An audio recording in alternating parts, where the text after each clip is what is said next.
Rhys-Jones, who has been called to front up before the VFL judiciary. Like so many of football's bad boys, there is a fair bit of Jekyll and Hyde to this fella, with the hyphenated name. For Sports Sunday, Lou Richards reports. Blonde hair, baby-face charm, and the look of misunderstood youth.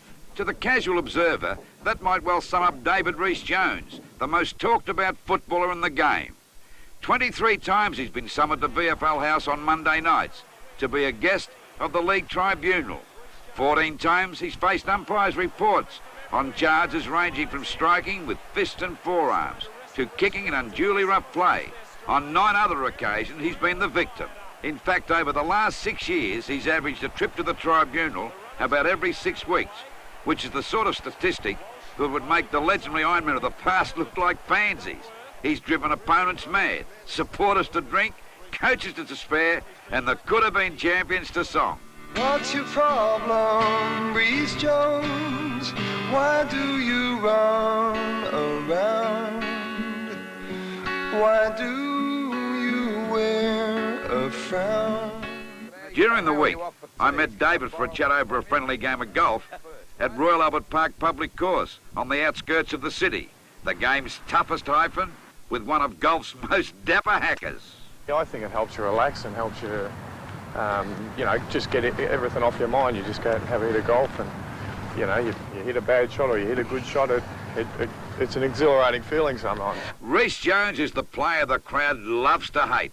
In 76 games with South Melbourne and later the Sydney Swans, he displayed remarkable maturity for one so young.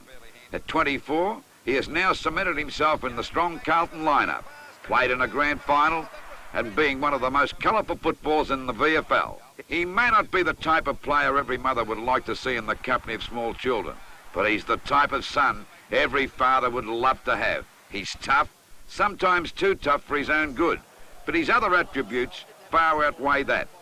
He is one of the most natural footballers I've ever seen. He's a graceful and athletic wingman, a good mark, and most of all, a thinker.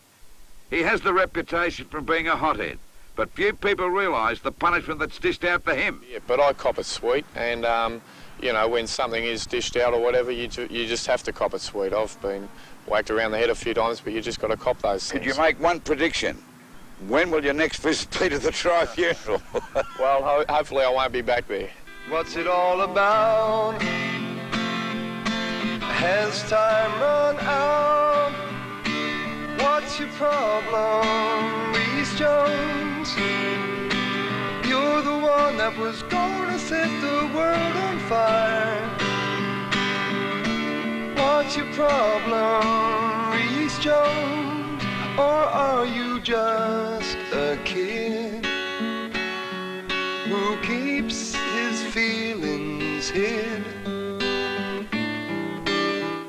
On the golf course, David's no Greg Norman, but then again, modesty prevents me from recalling the scores.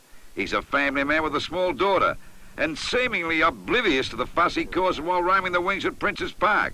He sees himself as a different person to the one so often dwelt on by the public. Well, I see myself as pretty easygoing. I enjoy things like this, having a game of golf, a game of tennis. I enjoy a beer and, with me friends, and I just generally enjoy myself. Well, you don't go out looking for trouble?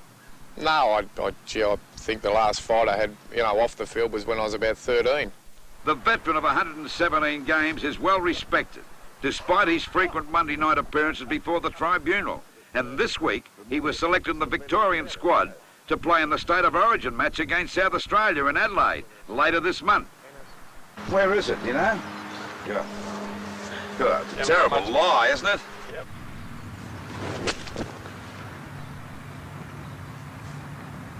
Don't know about the great white shark, the great white flathead or something. Great white flathead? Do you mind? Just the sort of name calling that goes on in football. But has it affected him? Does he get sucked in easily? No, I wouldn't say so. I play the ball, and I think when I get involved in some sort of skirmish or a pushing incident, it normally builds from a small skirmish between 2 players to a skirmish involving about 20 players. During the week, you might find David in the office of Inside Football, the headline grabber of the VFL, making a few of his own. He's the advertising manager, and a pretty popular one too. He's copped the flack. He's been described as a victim of white line fever. I know one bloke who reckons he unscrews his head before every match and puts his brains in his locker after a hell round of golf. I wished I hadn't have said it. What's your problem, Rhys-Jones? You're the one that was gonna set the world on fire. What's your problem, Rhys-Jones? Why do you play around? Heavens above, I always thought blokes with hyphenated names were a bit fancy. Nothing fancy about our David. No, I tell you what though, he might hand a bit out, but he gets some back as well. That's right, he knows what it's all about, doesn't he? Yeah, he